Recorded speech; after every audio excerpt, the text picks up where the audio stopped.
Hello there, Choose Kind family.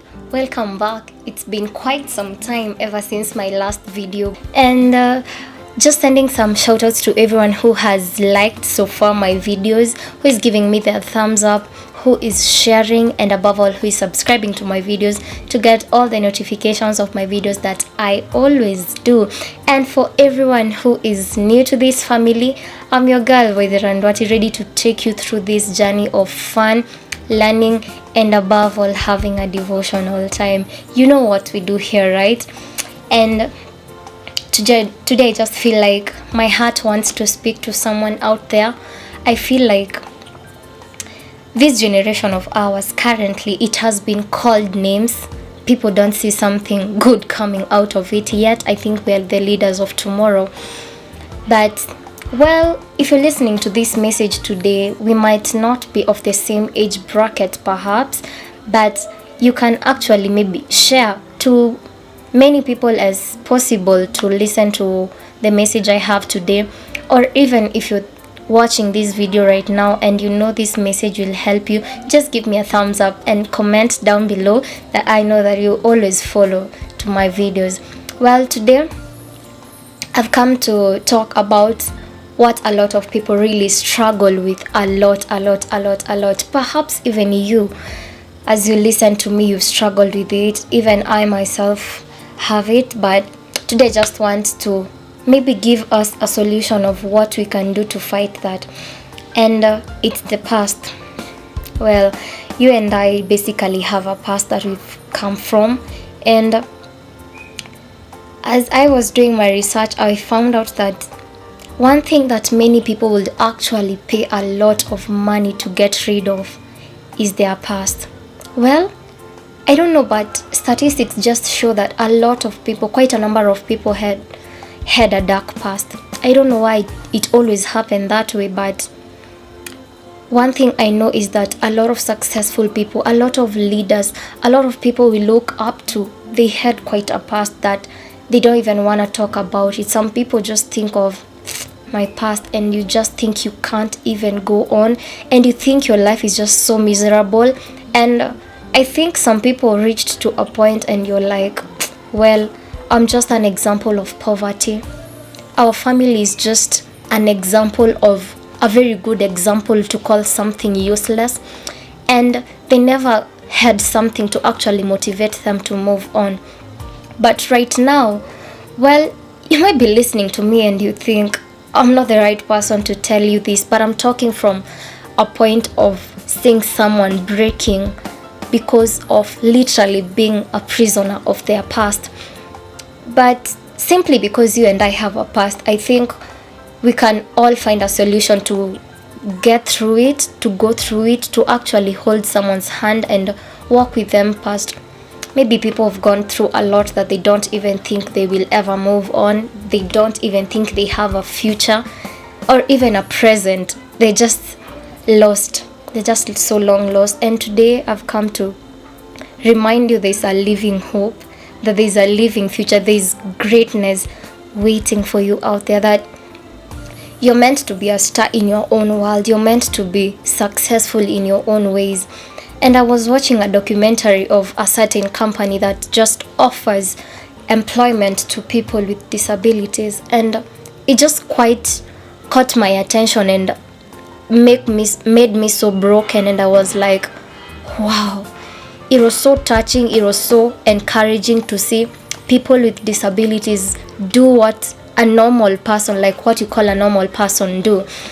And those people, if you follow their story very well, I don't remember the name of the documentary, but I got to follow some of their stories, and these are people who never knew they would even make themselves a meal to eat. And remember one thing, you can't get in shape if you only work out 1 day a week or even 2 days a week. If you have a goal to achieve, perhaps you want to lose weight or something of the sort, you constantly work out. Exactly the same thing that happens if we are disabled emotionally, spiritually, mentally. I think that can be worked on, and we won't get in shape if we only work out 1 day a week or even 2. It's something that we need to constantly work on and believe and tell yourself that you can. And if you had a dark past, maybe as we had put it at the beginning,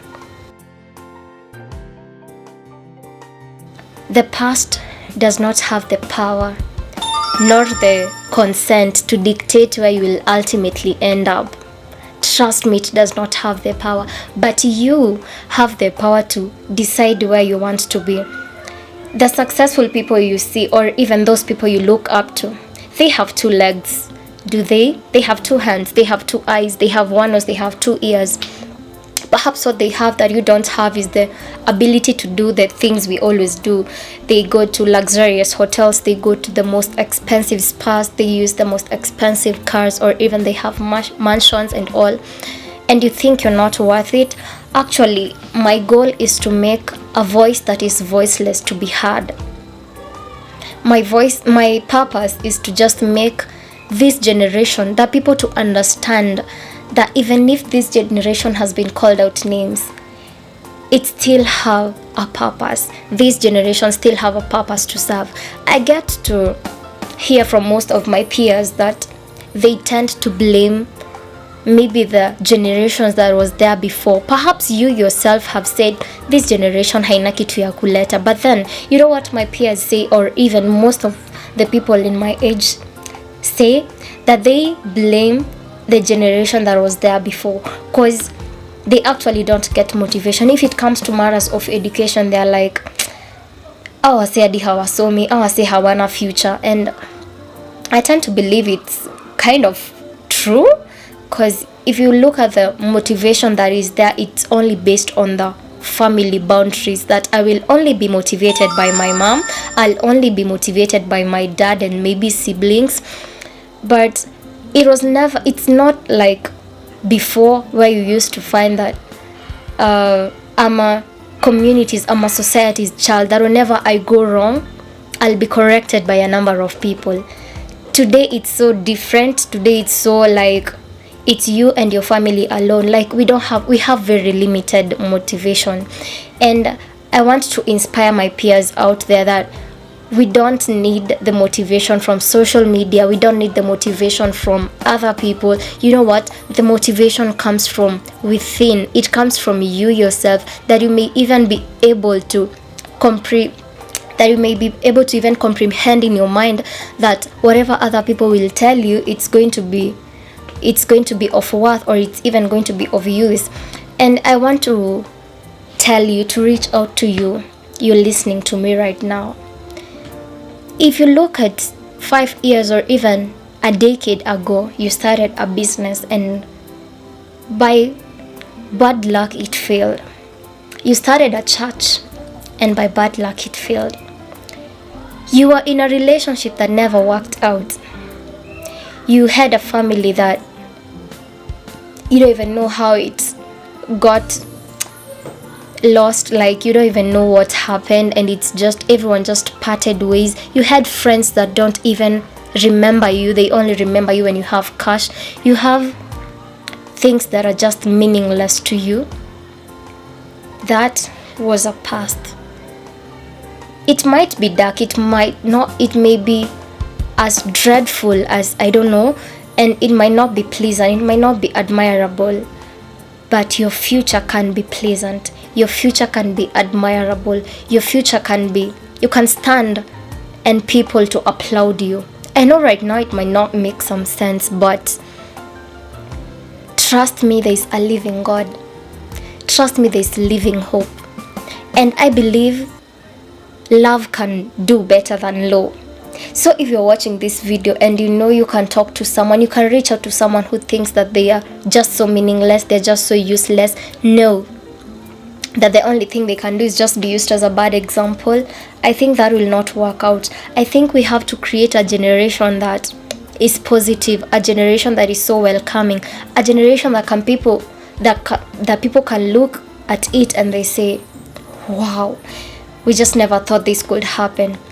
Surprise someone, to just talk to, inspire them, smile to them. I believe that a smile is a chain. If you give it to someone and then that someone gives it to someone else, it will create a chain. So don't be a chain breaker today. And I just want to tell you one thing before I wind up this video today. A ship, yes, a ship that moves on water, not a ship, an animal. A ship is not sunk by the water outside of it. A ship is sunk by the water that gets into it. That's what that makes a ship to sink. What do I mean? Don't let anger, don't be sensitive, as in don't be insensitive. Like, don't let anger or people make you sad. Don't let those things that make you mad get inside you, or they'll just weigh you down. And here, Choose Kind Family is where I want to spread love. I want to spread motivation. I want to spread a safe space whereby you can feel motivated. You can feel you have a tomorrow to live. You have to live one day at a time. Don't let things outside here weigh you down. Don't let social media give you a life that is not yours, that if you don't get 1,000+ likes, you're not you. No. Perhaps a lot of social media people are just putting their photos outside there, but mambo kwa ground ni tofauti. And this video I'm bringing you today, it's courtesy of Colsa Production Studios. Here's where we do video editing, 3D graphics and all. And yeah, it's basically courtesy of Colsa Production, and I was your host, Waithera Ndwati. I hope you guys are going to like, subscribe, and share this video to as many people as possible. So up until next time, I've been your host, Waithera Ndwati. Ciao.